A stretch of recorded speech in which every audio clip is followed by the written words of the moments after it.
Baik, terima kasih. Assalamualaikum warahmatullahi wabarakatuh.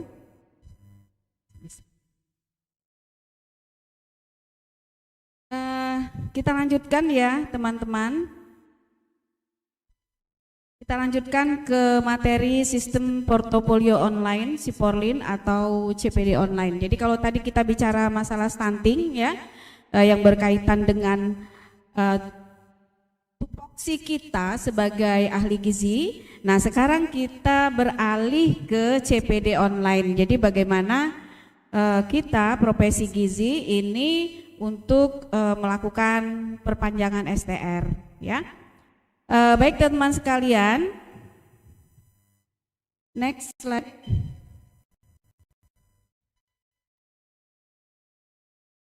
Pertama yang harus benar-benar menjadi perhatian kita adalah bahwa kita sebagai profesi kesehatan, dalam hal ini kita sebagai nutrisionis, sebagai ahli gizi, kita penting sekali untuk memiliki STR, karena kalau kita tidak punya STR maka kita tidak bisa melakukan pekerjaan di bidang gizi ya, di bidang keahlian kita, di bidang di profesi kita sebagai profesi gizi ini tadi. Nah karena itu jadi STR ini nggak bisa lagi kita anggap remeh ya teman-teman sekalian. Jadi kalau memang STR-nya sudah mau berakhir, minimal 6 bulan ya, 6 bulan sebelum berakhir kita sudah harus melakukan perpanjangan STR. Nah, adapun STR ini merupakan bukti tertulis ya, bukti tertulis yang diberikan oleh masing-masing konsil kepada tenaga kesehatan yang telah diregistrasi untuk menjalankan praktik. Jadi tanpa STR kita tidak bisa melakukan praktik kegizian. Jadi kalau kita ahli gizi, kita tidak bisa melakukan praktik kegizian. Begitu juga teman-teman yang profesi lain seperti profesi bidan, perawat, dokter dan lain-lain ya. Jadi kita sangat penting sekali memiliki STR. Jadi setelah kita memiliki ijazah, kita memiliki serkom, kita harus memiliki STR. Nah, apa saja persyaratan registrasi STR ini? Pertama, telah memiliki STR. Jadi teman-teman begitu kita lulus ya, begitu kita lulus dari pendidikan, contohnya misalnya dari Akademi Gizi atau dari Diploma 3 Gizi, kita mengikuti UKOM. Setelah kita lulus UKOM ya, kita mengajukan STR ya untuk mendaftarkan diri untuk mendapatkan STR. Nah, di sini untuk perpanjangan STR ini kita artinya sudah memiliki STR sebelumnya ya, kemudian juga telah melakukan praktik profesi, dalam arti kata kita sudah bekerja ya, kemudian juga bekerja di bidang profesi kita ya, kemudian memiliki surat rekomendasi kecukupan SKP yang dikeluarkan oleh OP kita ya, gitu ya. Ya, yang dikeluarkan oleh organisasi profesi kita melalui sistem informasi portofolio atau CPD online. Lanjut. Ya. Nah, kita mengenal istilah SKP. Apa saja istilah SKP ini? Artinya adalah satuan kredit profesi ya, yaitu bukti pengakuan terhadap ahli gizi yang melakukan kegiatan pengembangan keprofesiannya. Ini diberikan oleh OP masing-masing ya, dalam hal ini Persagi, dan kita diminta atau dituntut untuk menyiapkan 25 SKP selama 5 tahun. Jadi teman-teman insya Allah itu kalau selama 5 tahun hanya 25 SKP insya Allah pasti terpenuhi ya. Yang penting adalah bahwa setiap kita melakukan kegiatan itu kita menyimpan dokumen-dokumennya ya, jadi dokumennya harus tersimpan, tercatat semuanya, sehingga pada saat kita mau perpanjangan STR kita nggak harus cari-carian lagi dokumennya. Jadi nggak harus banyak-banyak ya, jadi teman-teman nggak perlu mengajukan kegiatan sampai 100 kegiatan, sampai SKP-nya 100 sekian, nggak, yang dibutuhkan hanya 25 saja. Lanjut. Nah, SKP ini kita peroleh dari 5 ranah ya. Yang pertama ranah pembelajaran, Jadi teman-teman untuk mendapatkan ini bisa mengikuti seminar atau webinar seperti yang saat ini kita laksanakan, kemudian workshop atau kursus, kemudian juga kegiatan-kegiatan lainnya ya yang sifatnya adalah pembelajaran. Kemudian kegiatan profesionalisme yang ini dimana kita melakukan praktik ataupun pelayanan kepada pasien atau kepada klien, misalnya termasuk menjadi pembicara, moderator pada seminar, workshop, dan berpartisipasi dalam audit medik dan lain-lain. Kemudian yang ketiga, ranah ketiga adalah melakukan pengabdian kepada masyarakat dan juga profesi ya, termasuk di dalamnya adalah bakti sosial, penyuluhan ya, kemudian juga keaktifan dalam organisasi profesi, kemudian aktif dalam pokja tertentu dan lain-lain. Kemudian yang keempat adalah publikasi ilmiah. Publikasi ilmiah ini kita termasuk di dalamnya kita menulis artikel di jurnal tertentu atau menulis buku yang ber-ISBN atau kita menerjemahkan buku di bidang tentunya yang berkaitan dengan profesi kita ya, dan ber-ISBN juga dan lain-lain ya. Kemudian yang kelima, pengembangan ilmu dan pendidikan. Di sini melakukan penelitian, mengajar, instruktur klinis, tutor, asesor dan lain-lain. Lanjut. Nah, portofolio CPD online ini adalah perangkat lunaknya ya. Jadi sistem perangkat lunak yang memproses dan mengintegrasikan seluruh pencatatan dan pengelolaan kegiatan pengembangan pendidikan tenaga kesehatan dalam bentuk elektronik secara online, sehingga diharapkan dapat meningkatkan efektivitas monitoring maupun evaluasi kegiatan CPD oleh semua pemangku kepentingan ya. Nah, manfaatnya apa saja? Pertama, mempermudah integrasi ya. Lanjut. Ya, mempermudah integrasi portofolio CPD yang berada dalam ranah OP dengan sistem informasi registrasi yang berada dalam ranah MTKI agar dapat tercapai percepatan proses permohonan STR ulang atau perpanjangan STR. Kemudian meningkatkan efektivitas monitoring maupun evaluasi kegiatan CPD oleh semua pemangku kepentingan sesuai tupoksi masing-masing. Lantas siapa saja, next ya, siapa saja yang terlibat dalam Siporlin ini atau dalam CPD online ini? Yang pertama adalah anggota persagi yang bersangkutan. Jadi anggota persagi yang bersangkutan, personalnya, siapa yang mau, siapa yang butuh untuk percepatan atau untuk perpanjangan STR ini ya. Kemudian yang kedua ada tim verifikator. Tim verifikator ini adanya di DPD persagi ya. Kemudian yang ketiga tim komisi. Tim komisi ada di pusat ya, ada di DPP persagi. Kemudian yang keempat adanya MTKI atau KTKI, ini adalah yang mengeluarkan STR kita ya. Dan yang kelima ada administrator atau developer sistem informasinya. Nah, kemudian diagram alur registrasinya ya. Yang pertama, calon anggota ini si orang yang atau anggota persagi ini melakukan pendaftaran di aplikasi portofolio CPD dengan cara mengisi form pendaftaran. Itu yang pertama. Kemudian ya, calon anggota akan diverifikasi oleh admin DPD ataupun pusat untuk menerbitkan nomor virtual account ya melalui email calon anggota. Ini tolong benar, karena kadang-kadang teman-teman banyak, saya sudah mendaftar tapi Bu Susi kok nggak bisa login, misalnya permasalahannya begitu ya. Saya sudah bayar atau saya sudah dapat virtual account tapi nggak bisa bayar gitu ya.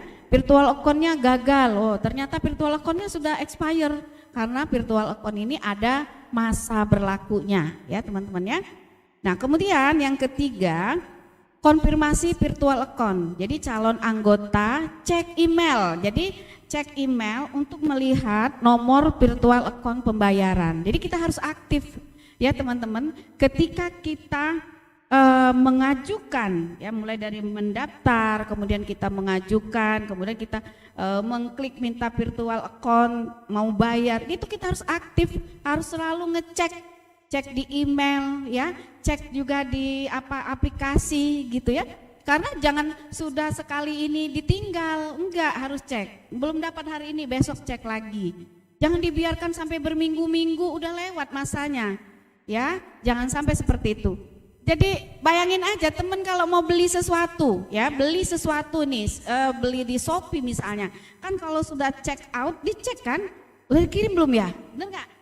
Ya, nah ini juga demikian, jadi udah sampai mana sih sekarang kita dapat notif apa gitu ya, jadi jangan sudah melakukan perpanjangan, udah ngisi borang, setelah itu ditinggal. Ya, padahal ada verifikator yang melakukan verifikasi, ternyata ada kurang ini, ada kurang itu, dokumen tidak bisa dibaca, ada yang harus diganti dan seterusnya. Nah ini artinya kita harus sama-sama aktif. Jadi teman-teman yang mengusulkan juga harus aktif ya, sering-sering ngecek. Kemudian melakukan pembayaran ya. Tahap selanjutnya melakukan pembayaran. Jadi setelah virtual account-nya keluar, perhatikan benar ya, jangan sampai salah. Ya jangan sampai salah. Jadi calon anggota melakukan pembayaran, pendaftaran ini bisa melalui semua channel pembayaran. Kemudian admin akan mengeluarkan user ID dan password. Ini di mana dapatnya? Email. Jadi jangan lagi teman-teman lupa, email aku apa ya? Passwordku apa ya? Nanya sama ya, kita itu punya kita sendiri. Email kita harus ingat, bila perlu kita catat ya, emailnya, alamat emailnya apa, passwordnya apa. Selalu cek emailnya dan hubungkan ke HP-nya ya, supaya apa? Supaya kalau ada notif itu selalu ada email masuk, misalnya dia selalu ada notifnya, kita bisa cek setiap saat ya. Jadi password ya, user ID dan password ini akan dikirim melalui email. Kemudian calon anggota akan menerima user ID dan password melalui email pendaftaran. Itu adalah step yang ke-6. Nah, kemudian bagaimana bagan hubungan kontekstualnya? Next. Ini tadi ya, jadi portal portofolio SKP online-nya, jadi anggotanya login ya, kemudian setelah login dia membuat akun portofolio SKP online-nya. Kemudian input kegiatan portofolio. Input ini sama dengan kita mengisi borang maksudnya. Jadi mulai dari ranah 1, kegiatan kita apa? Seminar, berapa banyak sih seminar yang harus kita masukkan, harus kita input? Apa boleh 25 SKP seminar semua? Nggak boleh ya. Nggak boleh 25 SKP-nya seminar semua, atau dari tahun pertama sampai tahun kelima isinya seminar aja, nggak melakukan kegiatan profesionalnya, nggak boleh. Jadi harus ada kegiatan yang lain, diusahakan kalau bisa 5 ranah tadi semua terisi ya. Nah kemudian akan ada logbooknya ya, kemudian nanti pengurus wilayah dalam hal ini verifikator di DPD ini akan login dan akan memeriksa logbooknya, kemudian melakukan verifikasi. Nah di sini ketika kita melakukan verifikasi, dalam hal ini untuk kita Sumatera Selatan, saya dan Bu Kela. Jadi ketika saya melakukan verifikasi, misalnya Ayu Mareta, oh ternyata ini dokumen ini nggak bisa dibuka. Saya akan menuliskan, kan ada di sana, saya bisa memberikan komen.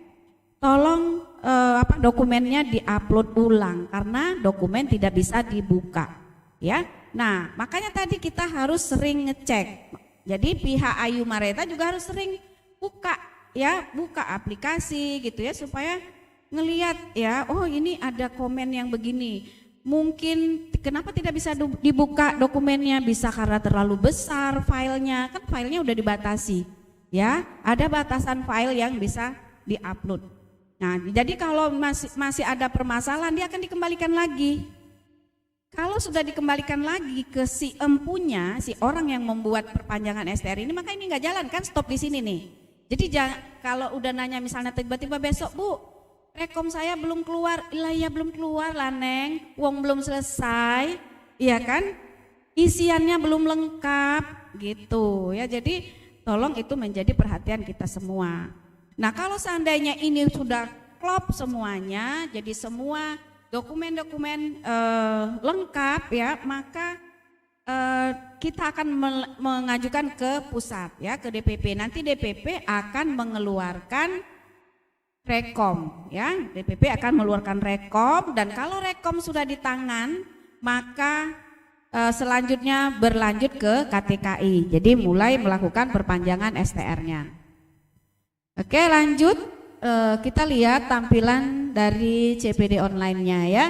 Jangan lupa websitenya adalah www.persaginyu.cpdnakes.org. Oke, nah kalau sudah buka yang tadi, lanjut aja. Ya, ada login box ya. Teman-teman langsung saja masukkan username-nya. Username yang tadi dikirim oleh DPP melalui email ya, masukkan username-nya, kemudian masukkan password-nya ya. Kemudian login ya. Nah, kemudian lanjut teman-teman tinggal isi basic data entry. Jadi tinggal entry datanya. Ya, mulai dari nama lengkap, ingat ya, tanpa gelar. Dan bagi teman-teman yang perpanjangan STR itu harus sama namanya dengan nama yang di STR yang terdahulu. Ya, kalau sudah punya STR.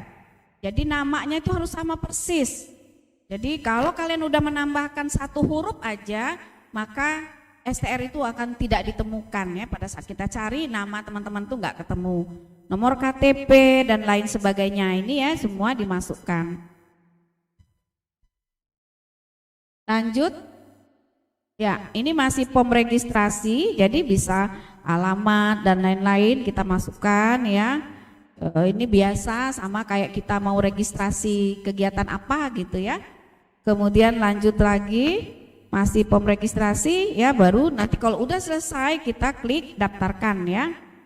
Nah, kalau misalnya ternyata kita lanjut, ternyata ada error, itu kita harus cek ya. Jika ya lanjut lagi, ya terus. Nah, di sini. Jadi kalau muncul tampilan seperti ini, berarti registrasi kita belum berhasil ya. Perhatikan poin mana yang harus dilengkapi, biasanya dia ada notif tertentu ya, ada tanda-tanda. Oke, lanjut. Kemudian kita virtual account ya, kita minta virtual account, jadi kita harus bayar, kita bayarnya ini ke virtual account-nya BNI ya. Jangan sampai keliru pada saat menuliskan virtual account-nya. Kalau keliru dia nggak masuk ya. Oke, nanti akan dapat notifikasi pembayaran. Nah, setelah itu teman-teman akan dapat email ya dari DPP, admin DPP akan kirim email, dan emailnya itu memberikan user ID dan password kita ya. Nah, kemudian baru kita tadi login ke sini, lanjut ya, kita login ya.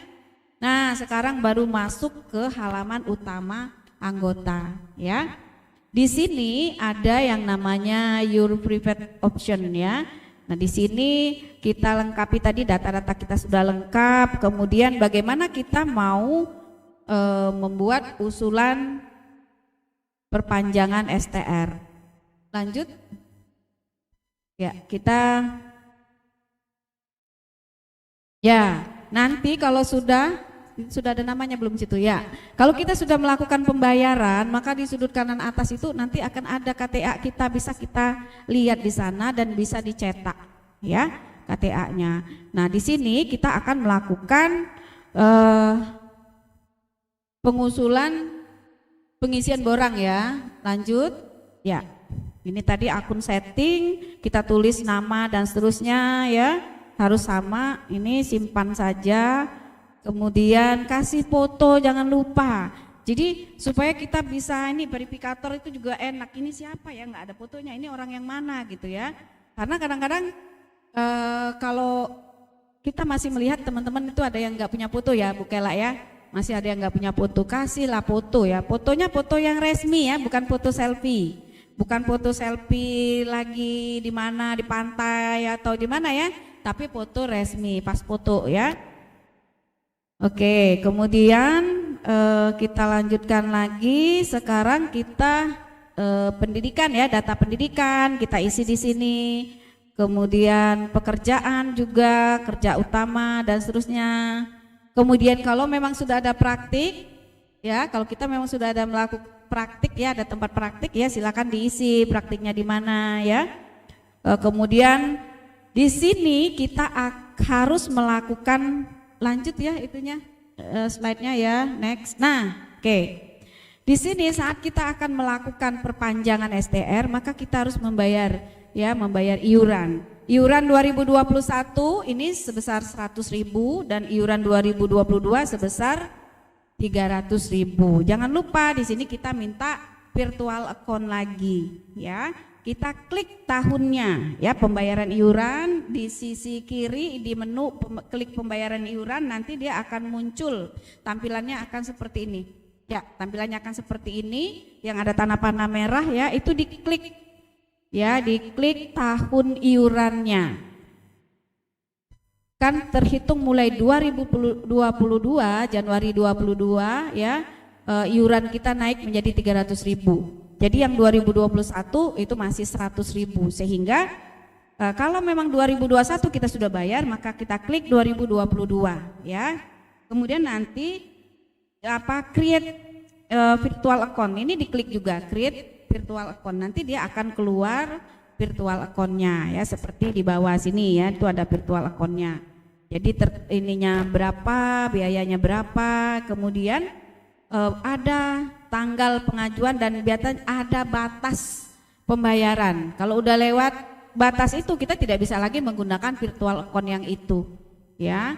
Nah teman-teman, kalau teman-teman belum membayar iuran, maka teman-teman nggak bisa mengajukan perpanjangan ya, mentok dia. Jadi sekarang ini sudah dikunci oleh sistemnya.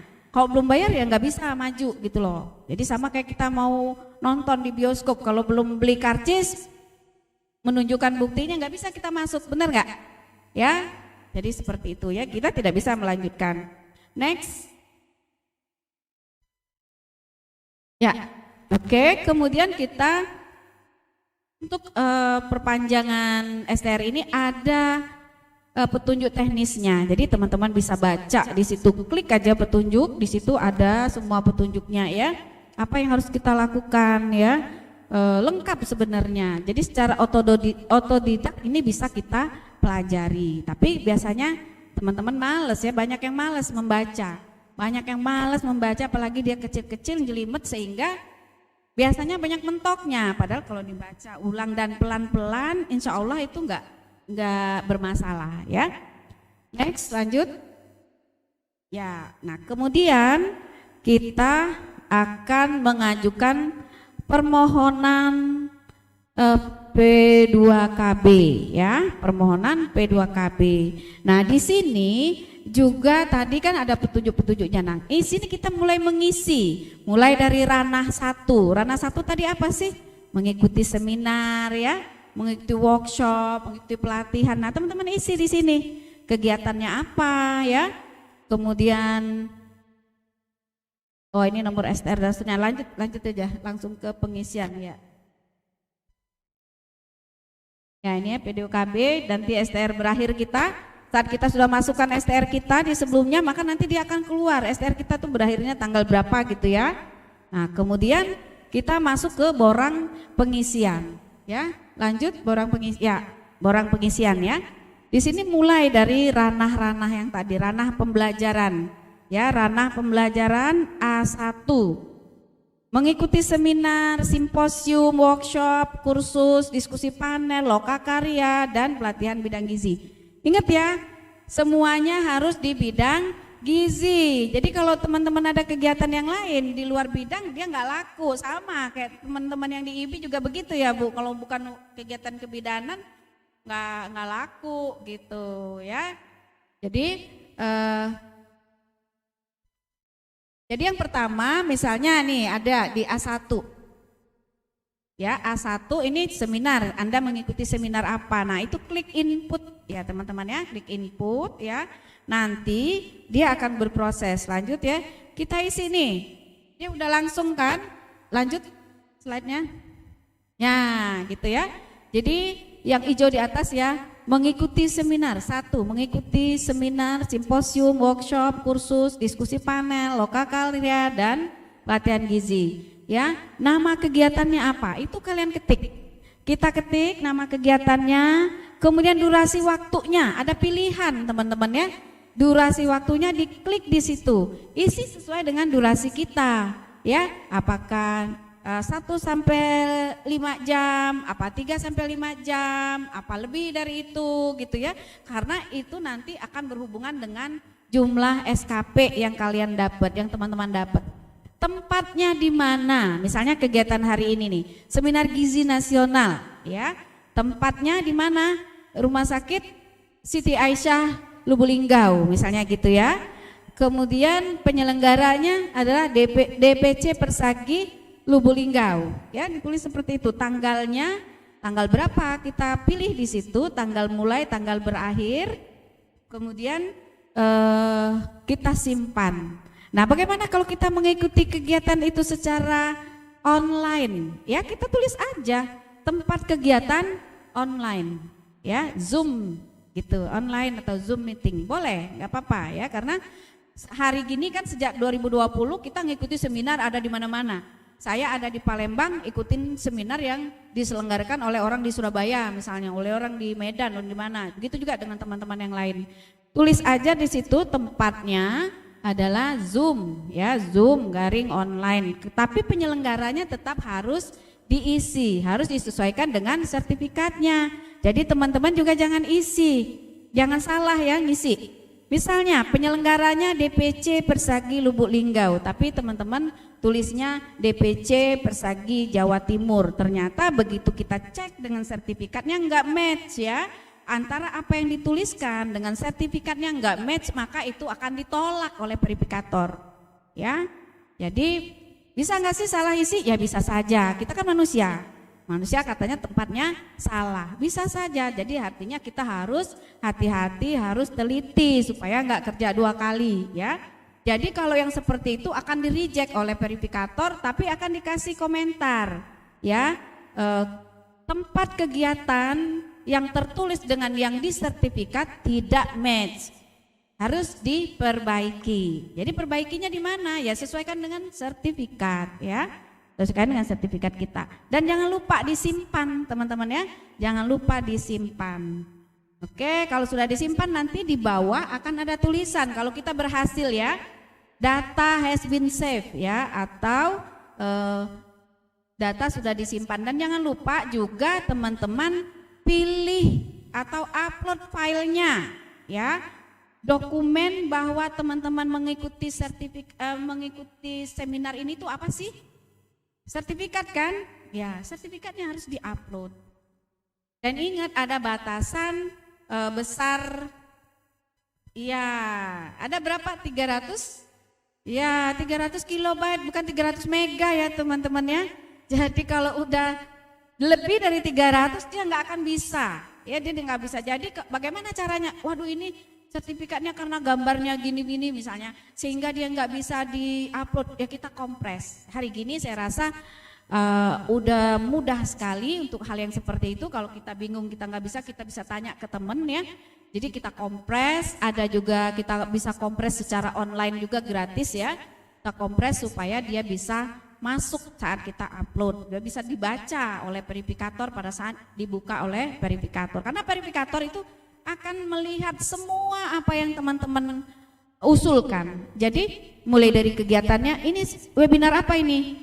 Di mana kegiatannya? Tanggal berapa ini? Nanti dia akan mencocokkan. Begitu dia klik bukti fisiknya, itu akan dicocokkan dengan yang tertulis. Benar nggak sih? Webinar ini dilaksanakan tanggal 10 September 2022. Atau jangan-jangan sebenarnya yang udah lewat, atau ada juga nih teman yang nakal ya, sertifikat yang sama diupload berulang-ulang, pada tahun kemarin udah diupload, tahun ini diupload lagi gitu ya, padahal tanggal dan tahunnya udah berbeda. Jadi itu nggak boleh ya. Kita cuma butuh 25 SKP pasti cukup ya, pasti cukup. Jadi jujur itu akan lebih baik ya, lebih memudahkan urusan. Lanjut. Nah, kemudian begitu seterusnya ya. Jadi misalnya kita melakukan kegiatan pelayanan gizi rawat inap nih buat teman-teman yang di rumah sakit.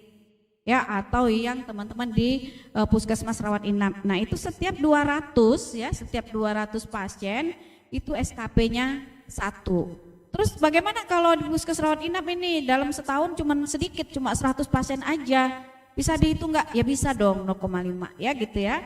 Jadi terus bagaimana rumah sakit yang gede yang pasiennya banyak, ya silakan dituliskan, nanti dia akan keluar sendiri, yaitu secara otomatis sistem yang akan mengeluarkan SKP-nya berapa ya. Lanjut. Dan jangan lupa ya dokumennya. Jadi semua kegiatan, bukan cuma sertifikat webinar aja yang diupload, tapi semua kegiatan itu harus ada dokumen bukti. Jadi kalau teman-teman melakukan asuhan gizi ya, asuhan gizi pada pasien rawat inap misalnya, ya harus ada dokumennya. Terus dokumennya apa dong? Rekap ya, rekap kegiatan teman-teman yang ditandatangani oleh teman-teman ya, dan ditandatangani oleh atasan langsung, tanda tangan dan cap. Jadi rekap misalnya bulan Januari berapa pasien yang dilayani, bulan Februari berapa pasien yang dilayani, dan seterusnya, ruangannya apa dan sebenarnya selengkap mungkin ya. Jadi rekapnya saja, nggak perlu laporan temen yang tebelnya 3 cm ini nggak perlu ya, di scan terus dimasukin, enggak, rekapnya saja ya teman-temannya, rekap saja. Lanjut. Ya, jangan lupa setelah kita upload tadi kita juga harus simpen ya supaya dia masuk ya. Nah kemudian setelah selesai kita melakukan pengisian, nanti kita akan masuk ke buku lognya ya, ke logbooknya, nanti akan kelihatan di sana teman-teman itu kegiatannya apa saja ya. Nah saya sedih kalau sudah harus memverifikasi yang kegiatannya banyak banget ya, kegiatannya PR 100, pediatres 50, itu luar biasa membutuhkan waktu yang lama untuk memverifikasinya ya. Kalau teman-teman punya 15 kegiatan, punya 20 kegiatan, itu sudah cukup 25 SKP-nya, lebih sedikit nggak apa-apa, itu sudah lebih baik. Yang penting setiap tahun itu terwakili kegiatannya, dan lebih bagus kalau setiap tahun itu 5 ranahnya juga terwakili ya. Ada yang nggak bisa mewakili 5 ranah, ya nggak apa-apa, yang penting jangan 1 ranah. Nggak boleh kalau cuma 1 ranah. Masa teman-teman nggak, misalnya dia cuma melakukan asuhan gizi aja, melakukan pelayanan gizi rawat inap, itu tok pekerjaannya. Masa iya sih dia nggak melakukan update kompetensinya apa, nggak mengikuti webinar, seminar, pelatihan dan seterusnya, tidak melakukan bakti sosial misalnya. Biasanya kan ada kegiatan yang seperti itu ya. Jadi usahakan 5 ranah itu terisi dan tidak perlu berlebihan kegiatannya, karena itu membutuhkan waktu yang lama pada saat melakukan verifikasi. Bayangkan saja setiap kegiatan ini coba, kegiatan yang pertama ya, asesor uji kompetensi ya, ranah A jumlahnya 1, itu kan harus diperiksa sama si verifikator.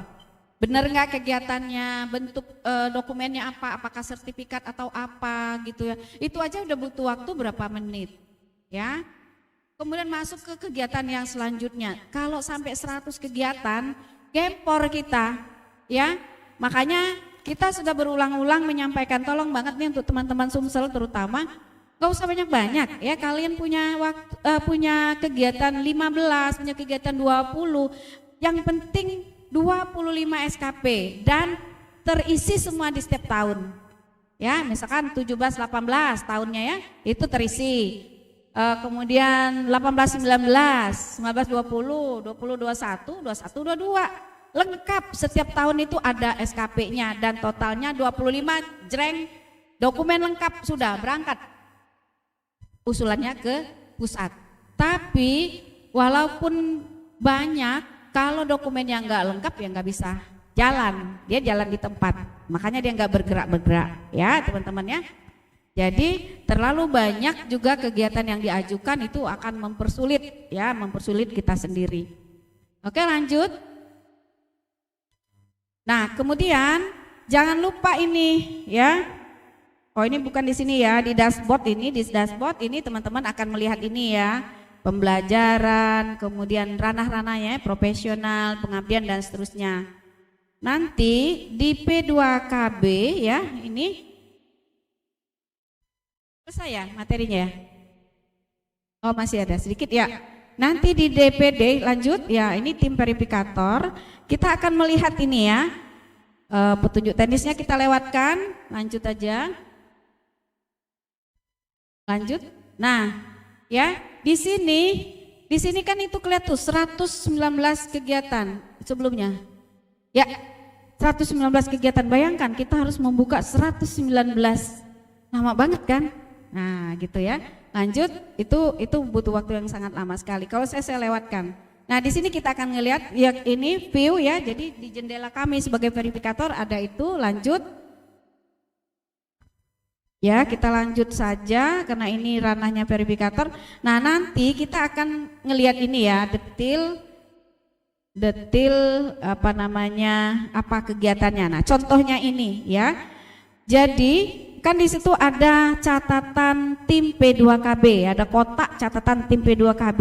Ketika dokumen itu green windows ya, green windows _7 white.jpg ini nggak bisa kami buka, maka kami akan menulis di sini dokumen bukti tidak bisa dibuka, maka dia tidak accepted ya.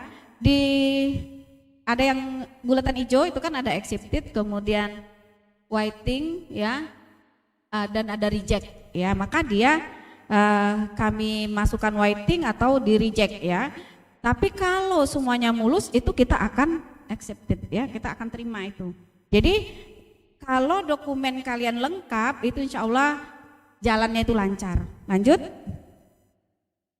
Ini ada satu lagi yang ingin saya sampaikan yang berkaitan dengan nah kemudian ini evaluasi ya. Evaluasinya ini teman-teman DPP yang akan melakukan evaluasi P2KB ini. Kemudian nanti mereka, nah setelah dia evaluasi, tadi saya bilang teman-teman kalau sudah mengajukan jangan ditinggal ya, harus sering-sering dicek aplikasinya, dicek lagi pengajuan kita, udah dicentang belum ini. Kalau dia sudah evaluasi maka jangan lupa ini semua, lanjut dulu, lanjut. Ya, lanjut. Nah, di sini ini harus dicentang yang kotak itu, yang kotak yang sebelahnya ada kuning. Itu kalau sudah kalian teman-teman centang, klik aja. Klik sampai A B C D E 5 ranah ini tadi, maka dia akan berubah menjadi hijau. Ya, kalau dia berubah jadi hijau, maka jangan lupa simpan, save ya. Baru nanti kalau udah oke semua, pihak DPP akan mengeluarkan rekom. Nah, permasalahan lagi di sini teman-teman, ya kita udah mengajukan ke pusat, sudah selesai semua, ternyata ada yang belum centang-centang ini, belum disimpan gitu ya. Jadi di sana dikatakan belum diverifikasi gitu, ya. Nah, teman-teman ya, saya rasa itu ya yang penting ya, selain dari kita pengisian borang, ini juga penting. Jangan sampai lupa teman-teman centang-centang dan lupa save ya. Kalau nggak di save maka itu nggak berlanjut ya. Jangan lupa ini disimpan. Nah kemudian lagi pada saat kita melakukan perpanjangan kan kita selain membayar iuran yang 2021, 2022, kita juga membayar CPD online-nya, dan itu juga jangan lupa teman-teman ya. Bukti pembayarannya harus di-upload di Google Form, ada Google Form-nya khusus kan. Nah jadi kalau sudah upload itu, ini semua sudah beres, borangnya beres, ini insya Allah lancar semuanya ya. Baik teman-teman, saya rasa itu yang dapat saya sampaikan untuk hari ini. Terima kasih atas perhatiannya dan mohon maaf atas segala kesalahan. Wassalamualaikum warahmatullahi wabarakatuh.